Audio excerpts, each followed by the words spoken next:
मध्य पूर्व में बढ़ते तनाव, विशेषकर ईरान और इजरायल अमेरिका के बीच टकराव, वैश्विक राजनीति और अर्थव्यवस्था को प्रभावित कर रहे हैं।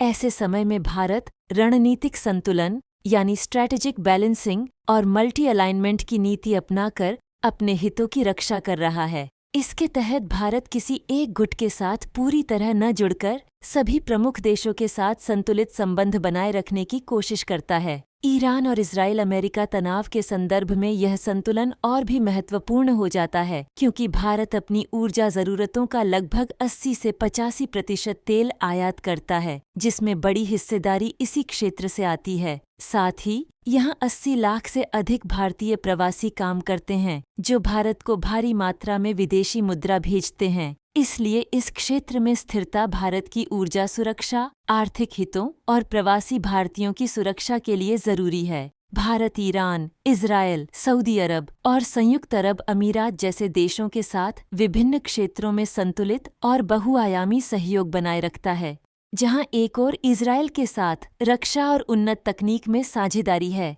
वहीं ईरान के साथ कनेक्टिविटी, विशेषकर चाबहार पोर्ट पर सहयोग किया जा रहा है। इसके अलावा खाड़ी देशों के साथ भारत के ऊर्जा और व्यापार संबंध भी लगातार मजबूत हो रहे हैं। हालांकि भारत के सामने कई चुनौतियां भी हैं। क्षेत्रीय संघर्ष से तेल की कीमतें बढ़ सकती हैं, जिससे महंगाई और आर्थिक दबाव बढ़ेगा। युद्ध की स्थिति में प्रवासी भारतीयों की सुरक्षा और उनकी वापसी भी एक बड़ी चुनौती बन सकती है। इसके अलावा वैश्विक दबाव जैसे अमेरिका, रूस और चीन की प्रतिस्पर्धा भारत की विदेश नीति को प्रभावित करते हैं। इन चुनौतियों से निपटने के लिए भारत रणनीतिक कदम उठा रहा है, जैसे रणनीतिक पेट्रोलियम भंडार को मजबूत करना, वैकल्पिक ऊर्जा को बढ़ावा देना और I2U2 IMEC जैसे आर्थिक कॉरिडोर में भागीदारी। साथ ही नौसेना की मौजूदगी बढ़ाकर समुद्री सुरक्षा सुनिश्चित की जा रही है। निष्कर्षतः भारत का रणनीतिक संतुलन उसे वैश्विक मंच पर एक जिम्मेदार और विश्वसनीय शक्ति बनाता है।